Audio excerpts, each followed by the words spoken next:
the screen.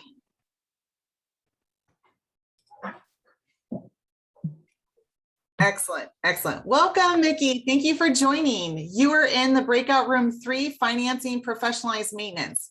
We're going to go ahead and get started here in just a minute, but we're going to wait until we have some more people joining us.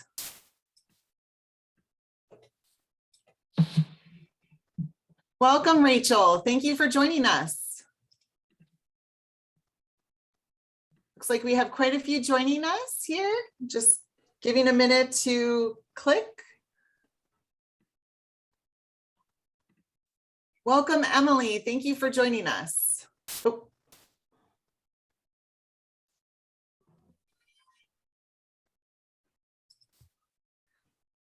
So we're just going to take another minute or two to allow people to kind of come into the room. We have roughly 16 participants now joining us.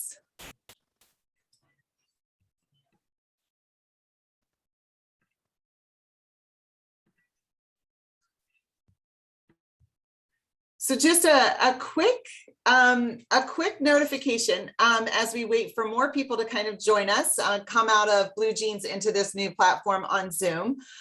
This is the session on financing maintenance. It'll be with representatives from WAVE. And so just wanted to share some norms for this space. We wanted to offer this as an additional kind of way for you to engage with our guest speakers today. So please feel free to raise your hand. I will be here behind the scenes to help manage like any cues that kind of naturally happen from all the questions that you might have. And we still encourage you to limit your background noise, particularly since if you still have Blue Jeans open, we want to make sure that we don't have any strange backfeed. So if you do come off of mute or come on video to ask a question, just be aware of those situations. And then please be sure to tell us who you are within this space.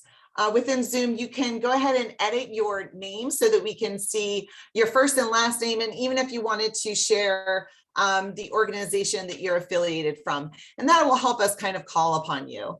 So we have roughly about 24 participants now. So I think we can go ahead and get started. We have some brief presentations and then really wanted to use this opportunity as a way for all of you to engage and speak. So with that, I'm going to go off mute and Rob, I believe you're up first. Okay, many thanks, Katie, and thanks everybody for joining us. I think Adam and I will try and be succinct in our presentation so we leave adequate time for discussion. So I've got 6 slides here just to provide a bit of context. So if we just move straight on. So the first one is just really a little bit of landscaping, looking at the names in the room. I think you're all fairly familiar with this, so we need not dwell on it. We've seen the latest JMP figures. We can see where the world stands. We can see that Africa is becoming decoupled in many respects, and rural water is even further behind. So it's a major sort of policy question and area that needs addressing. In terms of how we face this and some of the questions we've had about financing, the figure on your left sort of makes conceptually the case that we need concessionary finance here. And I think Adam and I will both speak to this in terms of the need for subsidy and how you work out how that can be done effectively over time. So if we move to the next slide,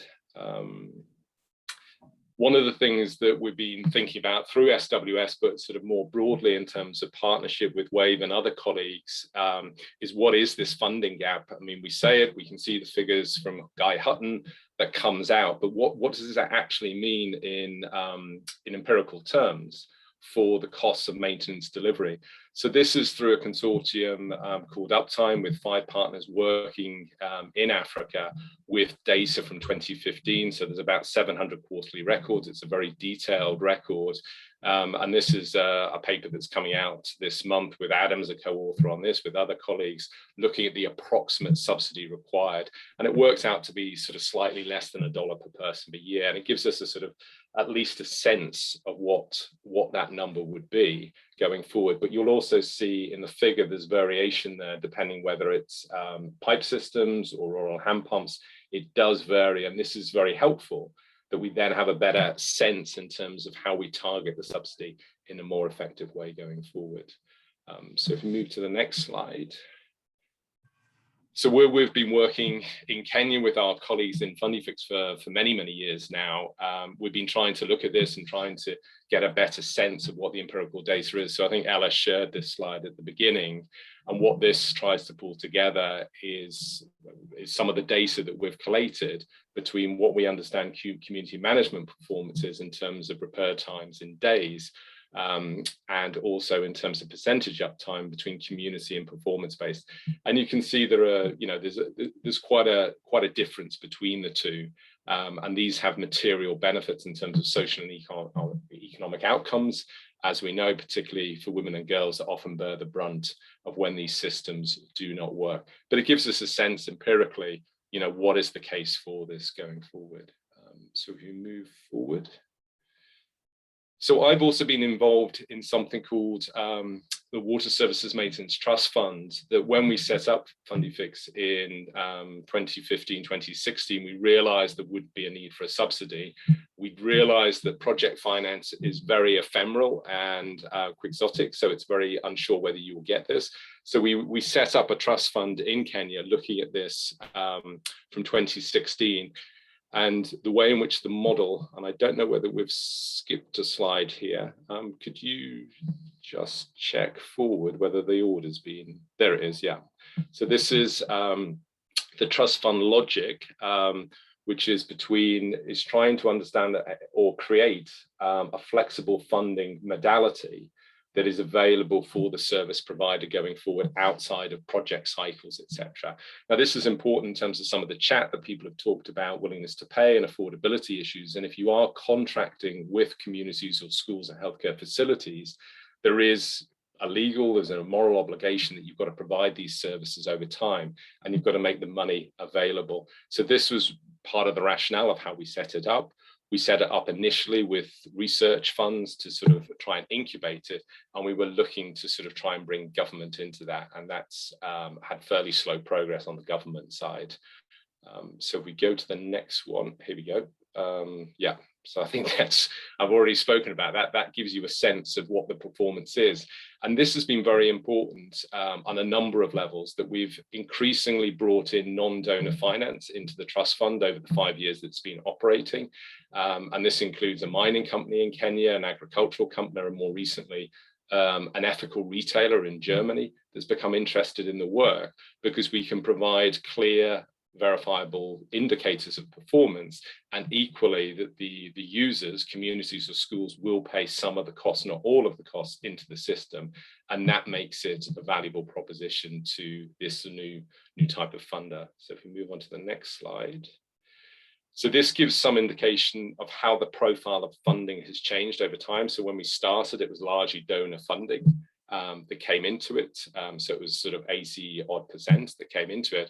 And what you can see over time is that we've managed to increase the level of funding by bringing other people into this system, which is very positive.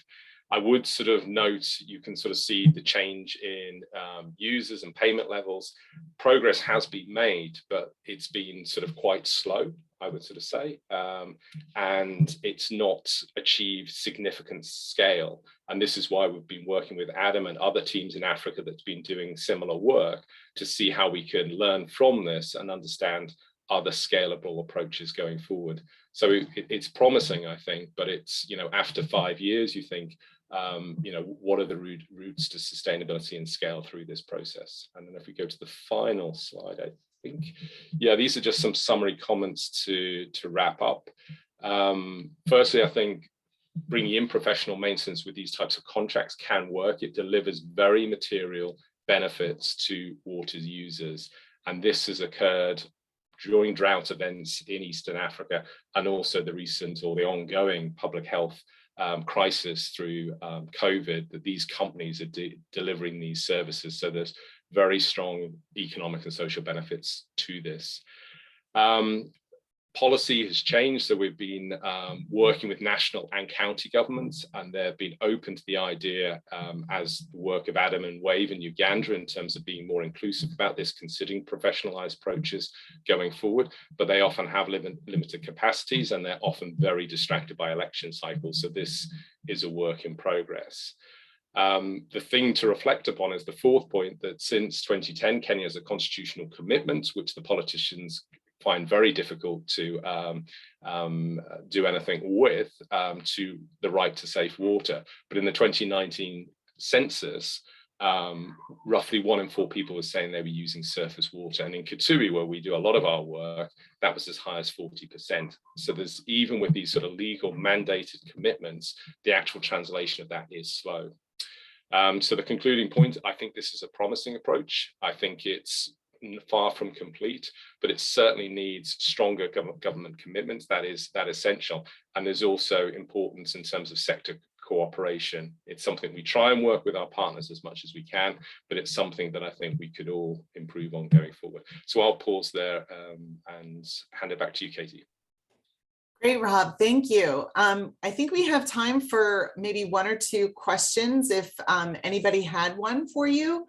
We'll also reserve time towards after Adam's presentation to kind of harness any other kind of broader questions. But did want to kind of flag for your attention, Rob, we have a comment from Ryan Rowe here. Great to see the increase in non-donor interest. So I didn't know if you wanted to kind of elaborate on that or speak to that. I mean, I suggest we let Adam speak, and then we can return to questions at the end. Excellent. That sounds wonderful. So then maybe Adam, over to you. Yeah, okay. Good day to everybody. I'll try and be brief.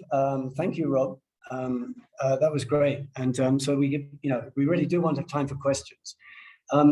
Now, I'll just run through a kind of script and try and be brief. I'm the managing director of Wave Solutions. We are an advocacy organization, as well as being a practical maintenance utility. And our real focus, right now today, is on how to finance WASH programs. One of the purposes of SWS, originally and now, is to sort of provide a bit of research outcome to WASH financing organizations like USAID and others. One of the things that is really important to see is that in Uganda, and I think Ella mentioned this earlier on, we have seen recently a national policy on operation and maintenance, a new one, a fresh one that moves away from community management dependency and moves towards professional maintenance.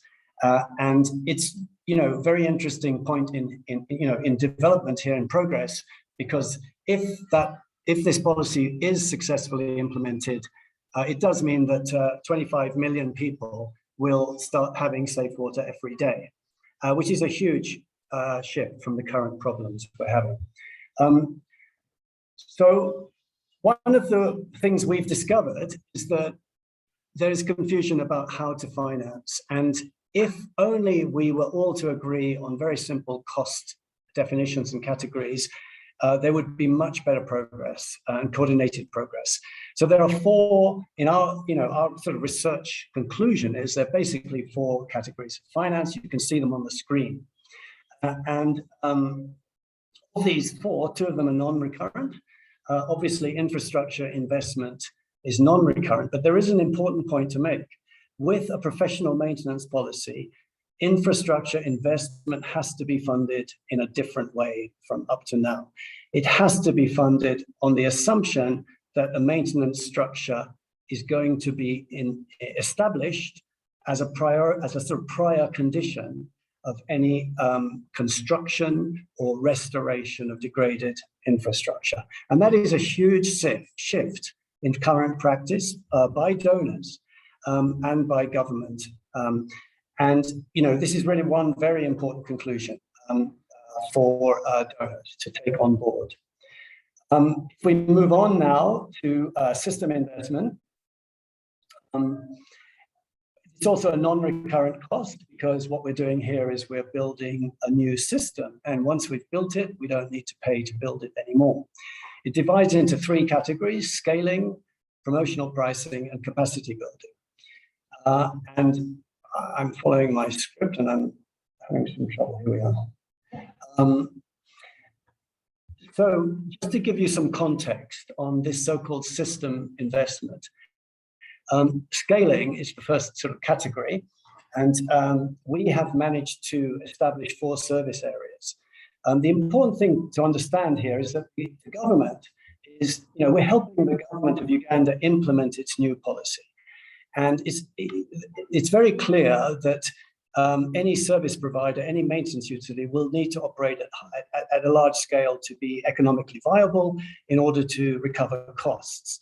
And recovering costs is essential to get some stability, because dependency on ongoing subsidies in the long term will always weaken stability. So we know that in these clusters of 3 or 4 districts, there are about 1 million people. And if we reach about 1 million people with services, we can get costs down to reasonable levels that people can afford to pay in the form of maintenance fees and maintenance tariffs. So at the moment, we're at very early stages, 760 preventive maintenance agreements with communities. That's about 250,000 people we're servicing right now.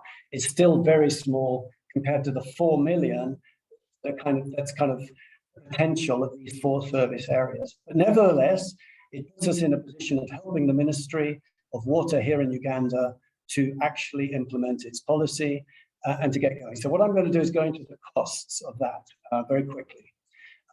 Very quickly, of course, the main cost is strict performance indicators.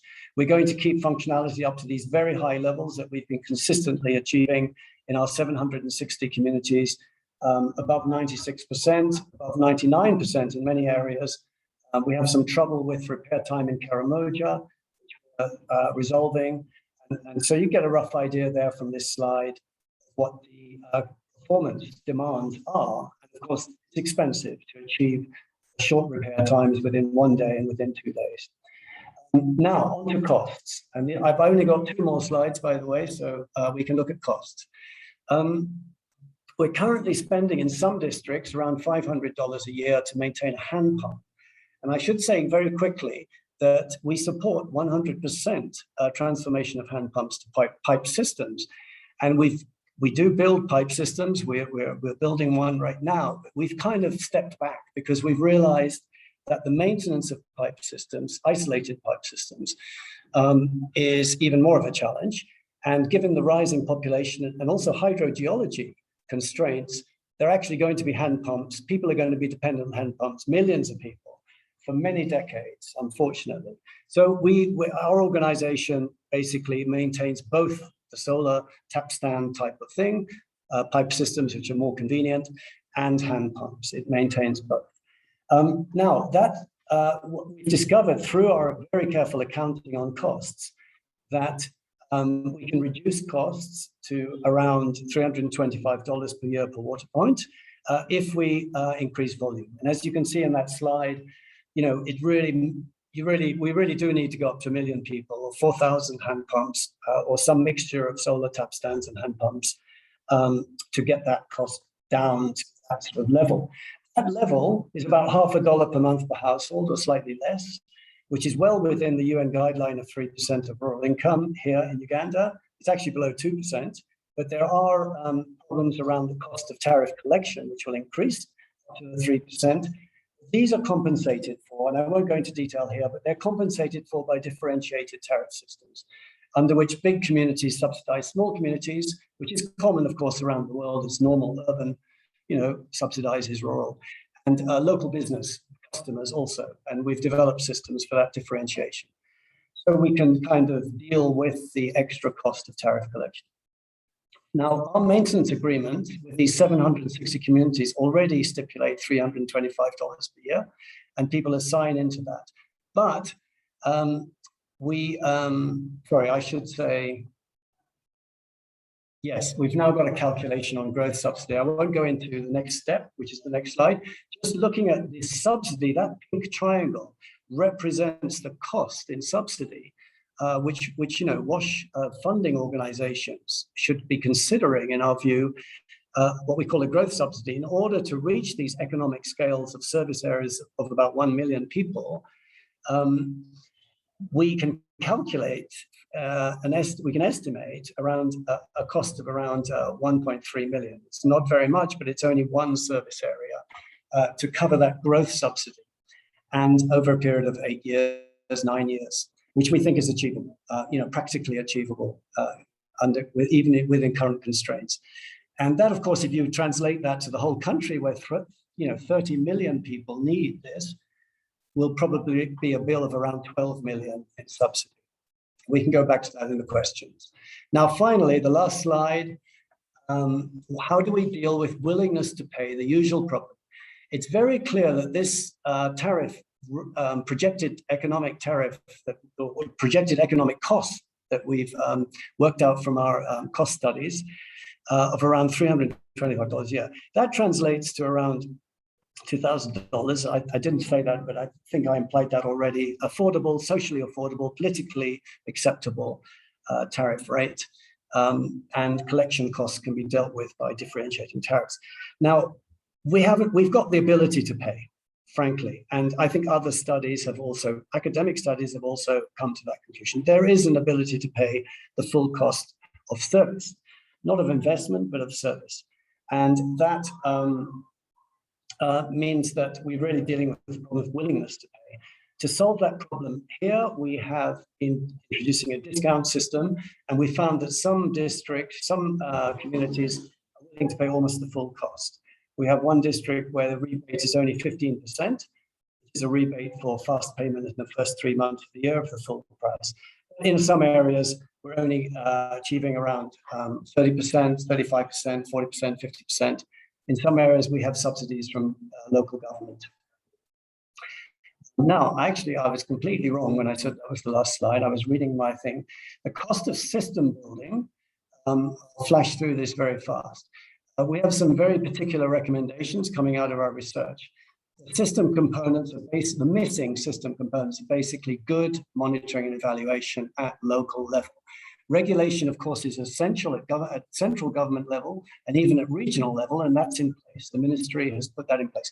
But what is not in place is performance reviews for those stakeholders in the O&M framework, and facilitation, of proper performance auditing and monitoring, and really keeping people to task, because people are not necessarily following contracts unless they are coming to performance reviews regularly, 3 times a year, 4 times a year.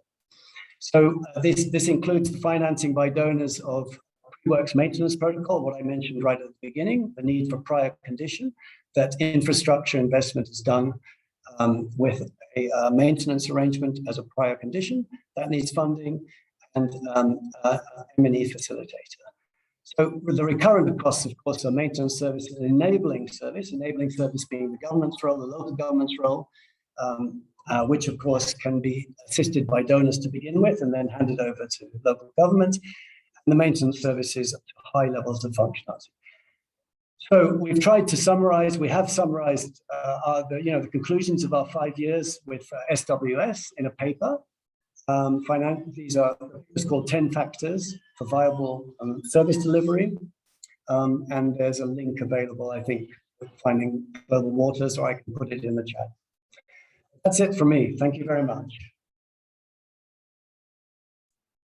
Thanks, Adam. Thanks, Rob. I was just going to summarize a few of the questions that we see in the chat. I know Rob has been going in and typing his responses as well. But I just wanted to summarize maybe some that hadn't been touched on in the chat. And then if we have time, Rob, maybe you can just mention some of the things that you'd responded in the chat as well. So one of the questions that came up was around the pay-as-you-fetch strategy and whether this was used for payment collection for maintenance services. And if so, were there any unintended consequences? So maybe I could direct that to Adam, if you want to take that one.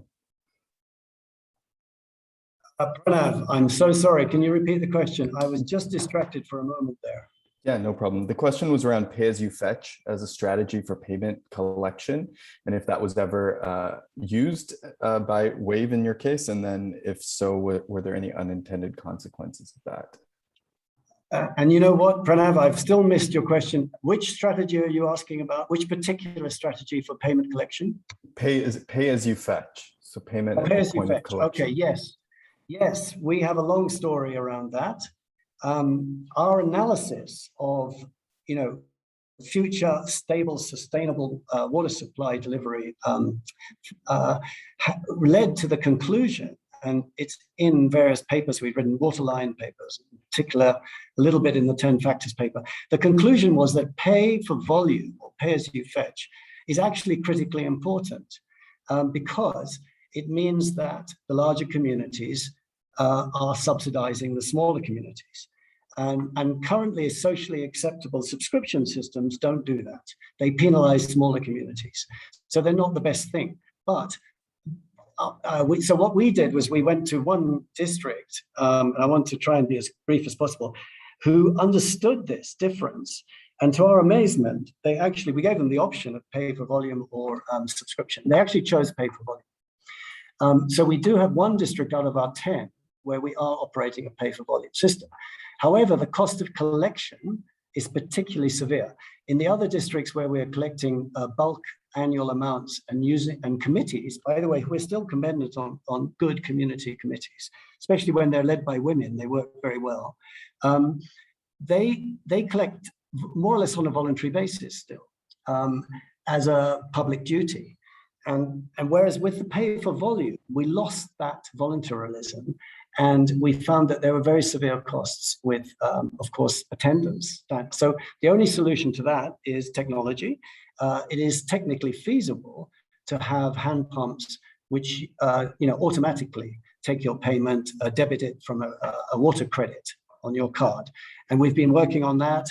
And that's that's a few years away probably still, but it's a very important solution. So the answer is yes, pay for volume is important, but the practical application of it is still heavily constrained by the cost of collection. Great, thanks, Adam.